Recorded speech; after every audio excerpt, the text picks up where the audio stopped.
আসসালামু আলাইকুম সবাইকে, কেমন আছো তোমরা? আশা করি তোমরা সবাই অনেক ভালো আছো। আজকের ক্লাসটা ডায়লগের উপরে ইউটিউবে যত ভিডিও আছে তার মধ্যে সবচেয়ে বেস্ট ক্লাস হতে চলেছে। এবং আজকের ভিডিও দেখার পর মাত্র একটা ফরম্যাট দিয়ে তোমরা গুড সাইড রিলেটেড এবং ব্যাড সাইড রিলেটেড যত ডায়লগ আছে সব লিখতে পারবা। শুধু তাই নয়, ডায়লগে ফুল মার্কস নিশ্চিত করতে পারবা। তো কিভাবে একটা ডায়লগের ফরম্যাট দিয়ে সবগুলো ডায়লগ লিখবা এবং কিভাবে ফুল মার্কস পাবা সেটা নিয়ে আজকে আলোচনা করব। তো চলো ভিডিওটা শুরু করা যাক। প্রথমে আমরা দেখি যে আমরা একটা ফরম্যাট দিয়ে গুড সাইড এবং ব্যাড সাইড রিলেটেড কোন ডায়লগগুলো আমরা লিখতে পারবো। যেমন দেখো যে আমাদের ডায়লগের মধ্যে গুড সাইড রিলেটেড যত ডায়লগ আছে, যেমন benefits of physical exercise, importance of learning English, importance of learning computer, importance of reading news paper, benefits of early rising, importance of tree plantation, importance of games and sports, এছাড়াও যত good side related dialogue আছে তোমরা সবগুলো লিখতে পারবা। এবং bad side related যে ডায়লগগুলো আমাদের আছে, যেমন bad effect of smoking, dengue fever, তারপর road accidents and how to prevent it, তারপর dialogue about causes and effects of environment pollution, causes and effects of climate change and bad effect of global warming. এছাড়াও bad side related যত dialogue আছে তোমরা সবগুলাই easily লিখতে পারবা। ঠিক আছে, এই গুড সাইড রিলেটেড এবং ব্যাড সাইড রিলেটেড ছাড়াও আমাদের কিছু ডায়লগ আসে মেরিটস অ্যান্ড ডিমেরিটস টাইপের। এইগুলোও তোমরা কিন্তু ওই ফরম্যাটের মাধ্যমে লিখতে পারবা, কোনো চেঞ্জ করতে হবে না। ঠিক আছে, যেমন dialogue about merits and demerits of using mobile phone, এটা কিন্তু বোর্ড কোয়েশ্চেন অনেকবার আসছে। তারপর dialogue about merits and demerits of using internet এবং merits and demerits of artificial intelligence. এছাড়াও আমাদের আদার্স যে ডায়লগগুলো আছে, তো আদার্স ডায়লগ কী কী আছে, যেমন your favorite hobby, how to improve English, your preparation for the coming SSC examination, ঠিক আছে, progress of studies, I mean life, এইগুলোও কিন্তু ওই ফরম্যাটের মাধ্যমে তোমরা লিখতে পারবা। কিভাবে লিখবা ওটা আমরা একটু পর দেখবো। ঠিক আছে, তো আমরা একটা ফরম্যাটের মাধ্যমে কিন্তু মূলত গুড সাইড এবং ব্যাড সাইড রিলেটেড যত ডায়লগ আছে সব লিখতে পারবো। এছাড়াও মেরিটস অ্যান্ড ডিমেরিটস টাইপের যেই ডায়লগগুলো আছে সেগুলো লিখতে পারবো। এবং আমাদের আদার্স যে ডায়লগগুলো আছে যেমন পরামর্শমূলক বা উপদেশমূলক, সেগুলো কিন্তু তোমরা খুব ইজিলি লিখতে পারবা। তো আমরা এবার মেন ফরম্যাটে চলে যাব। তো আমাদের যে ডায়লগের মেন ফরম্যাটটা আছে এটা আমরা এখন দেখব, এবং এটার যে পিডিএফটা সেটা আমরা ভিডিও ডেসক্রিপশনে দিয়ে রাখবো, সেখান থেকে তোমরা ডাউনলোড করে নিতে পারবে। ঠিক আছে, আর যদি স্ক্রিনশট নিয়ে রাখতে চাও তোমরা এখন স্ক্রিনশট নিয়ে রাখতে পারো। তো আমাদের স্টার্টিংয়ে যে ডায়লগের অংশটুকু আছে তোমরা সেটা স্ক্রিনশট নিয়ে রাখতে পারো। এরপর আমরা মেইন বডিতে যাব এবং লাস্টে এন্ডিংয়ের যে অংশটুকু আছে ওইটা আমরা দেখব। তো এবার মেইন বডির যে অংশটুকু আছে ডায়লগের, সেই অংশটুকু তোমরা স্ক্রিনশট নিয়ে রাখতে পারো এবং এরপর আমরা এন্ডিংয়ের যে অংশ আছে সেখানে যাব।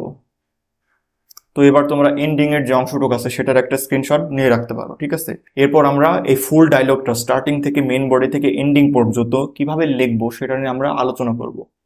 তো স্টার্টিং এ আমরা শুরুতে লিখবো মাই সেলফ, অথবা সারা যদি কোশ্চেনে কোনো নাম দেয় সেই নামটা এখানে দিব। এরপর good morning Sakib, how are you. Sakib বলতেছে good morning, I am fine, how about you. আমি ভালো আছি, তুমি কেমন আছো। এরপর myself, I am also fine, আমিও ভালো আছি, do you have a moment to talk. তোমার কি কিছু কথা বলার জন্য সময় হবে। সাকিব, অফকোর্স, অবশ্যই। You can ask me whatever you want to know. তুমি আমাকে জিজ্ঞাসা করতে পারো তুমি যাই জানতে চাও। What would you like to discuss, তুমি কি সম্পর্কে জানতে চাও। Myself, actually I would like to discuss an important matter with you. আমি তোমার সাথে একটা গুরুত্বপূর্ণ বিষয় নিয়ে আলোচনা করতে চাই। Could you please tell me about, এখানে আসবে টপিক নেম, যেই টপিকে তোমাদের সারা কোশ্চেন করবে সেই টপিক। Importance of reading newspaper হলে importance of reading newspaper, bad effect of smoking হলে ব্যাড ইফেক্ট অফ স্মোকিং। তো এইভাবে তোমরা স্টার্টিং যে অংশটা আছে ডায়লগের শুরুতে এই অংশটুক লিখবে, এবং স্টার্টিং এর অংশটুক সকল ডায়লগের জন্য কিন্তু সেম, সেটা গুড সাইড রিলেটেড হোক, ব্যাড সাইড রিলেটেড হোক, অথবা মেরিটস অ্যান্ড ডিমেরিটস রিলেটেড যেগুলো আছে সেগুলো হোক, অথবা আদার্স যে ডায়লগগুলো আছে সেগুলো হলেও আমাদের স্টার্টিং যে অংশটুকু আছে সেটা কিন্তু সব ডায়লগের জন্য সেম। এরপর আমরা স্টার্টিং এর পরের অংশটুকু দেখব, অর্থাৎ ডায়লগটা শুরু করার পর আমরা মাঝখানে কি লিখবো, কিভাবে আমরা গুছিয়ে লিখবো সেটা আমরা দেখব। তো দেখো মেইন বডিতে আমাদের দুইটা অংশ দেওয়া আছে, একটা হচ্ছে ইম্পর্টেন্স রিলেটেড আর আরেকটা হচ্ছে ব্যাড ইফেক্ট রিলেটেড। অর্থাৎ ইম্পর্টেন্স রিলেটেড যেই, অর্থাৎ গুড সাইড রিলেটেড যেই ডায়লগগুলো আছে, যেমন early rising, physical exercise, tree plantation, reading news paper, এগুলোর জন্য আমরা এই অংশটুকু লিখব মেইন বডিতে স্টার্টিং এর পর। এবং আমাদের ব্যাড সাইড রিলেটেড যেই ডায়লগগুলো আছে, যেমন bad effect of smoking, climate change, global warming, ঠিক আছে, এগুলোর জন্য আমরা এই অংশটুকু লিখব। গুড সাইড রিলেটেডের জন্য আমরা এই অংশটুকু লিখব এবং ব্যাড সাইড রিলেটেডের জন্য আমরা এই অংশটুকু লিখব। তো এখন আমরা বিস্তারিত দেখি। এবার হচ্ছে সাকিব, দ্য ইম্পর্টেন্স অফ, এখানে যে গুড সাইড রিলেটেড যে টপিকটা আছে সেই টপিকের নামটা এখানে দিতে হবে। ইম্পর্টেন্স অফ আর্লি রেজিং আসলে আর্লি রাইজিং, ফিজিক্যাল এক্সারসাইজ আসলে ফিজিক্যাল এক্সারসাইজ, ট্রি প্ল্যান্টেশন আসলে ট্রি প্ল্যান্টেশন, এবং রিডিং নিউজ পেপার আসলে রিডিং নিউজ পেপার।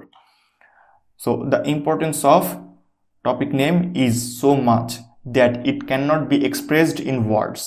তো এই আর্লি রাইজিং ফিজিক্যাল এক্সারসাইজ অথবা ট্রি প্ল্যান্টেশনের গুরুত্ব এতই যে এটা শব্দে প্রকাশ করা যায় না।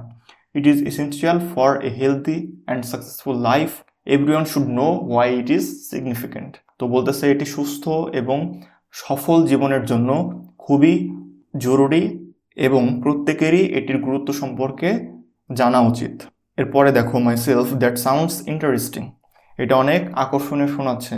What benefits can we get from it. তো এর পরের লাইনে লিখবা, we can gain many benefits, so it helps us to improve our physical and mental condition and also develops good habits. এরপর টপিকটার উপকারিতা সম্বন্ধে তোমরা 2 থেকে 3 লাইন লিখবে।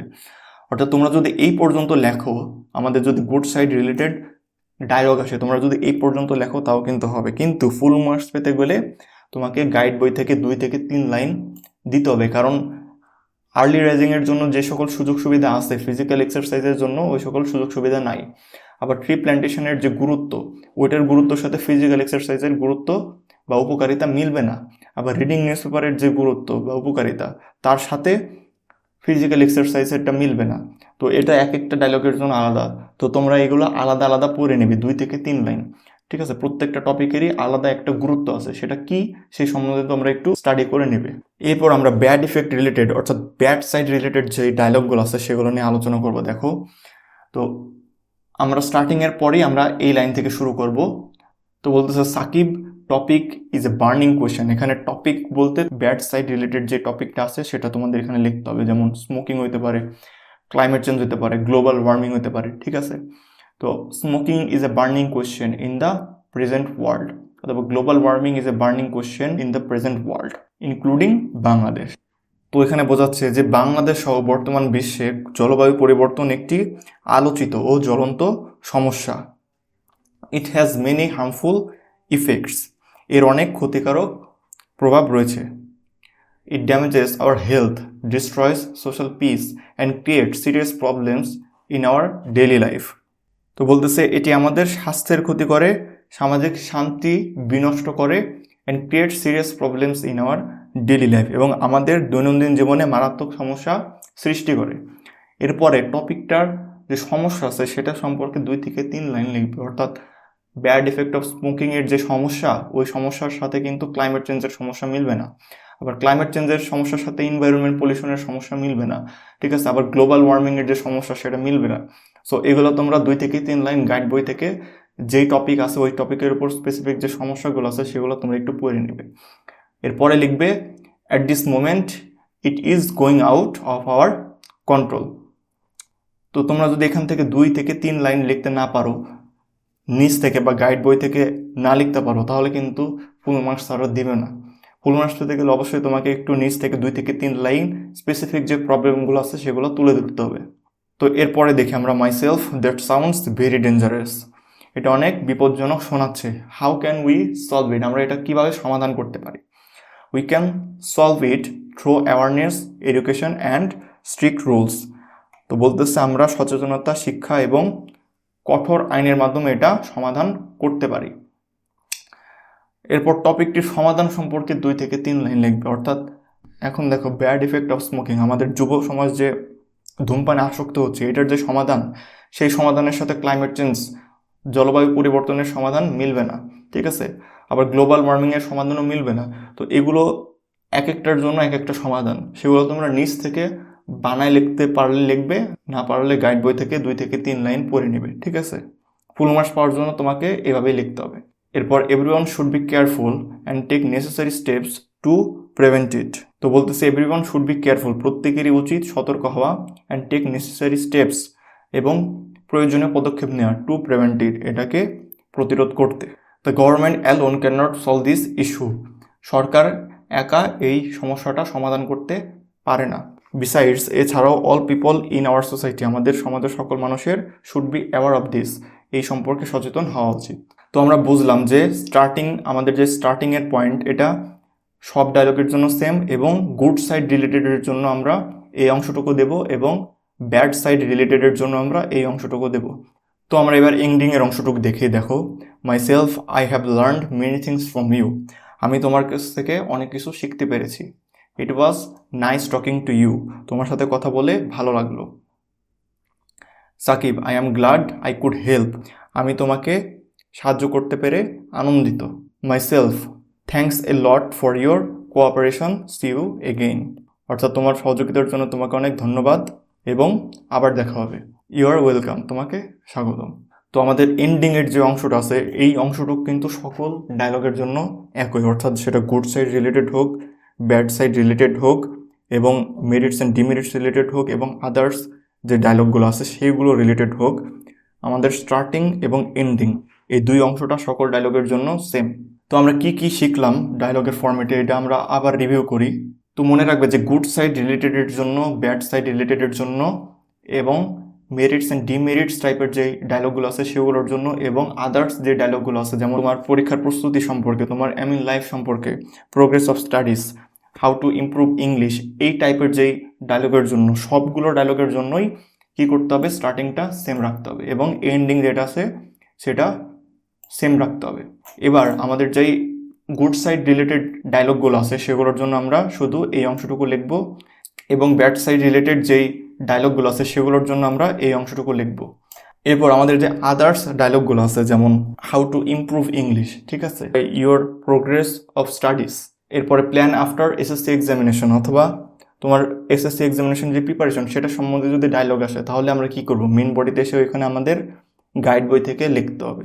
গাইড বই থেকে আমরা 3-4 পয়েন্ট লিখবো, ঠিক আছে, কারণ সেখানে তো তুমি ইম্পর্টেন্স সম্পর্কে কিছু চাওয়া হয় নাই, ব্যাড ইফেক্ট সম্পর্কেও কিছু চাওয়া হয় নাই, মেরিটস অথবা ডিমেরিট সম্পর্কেও কিছু চাওয়া হয় না, সেখানে তোমার পরামর্শমূলক কথোপকথন হয়ে থাকে। সেটার জন্য নির্দিষ্ট একটা ফর্মেট দেওয়া খুবই টাফ।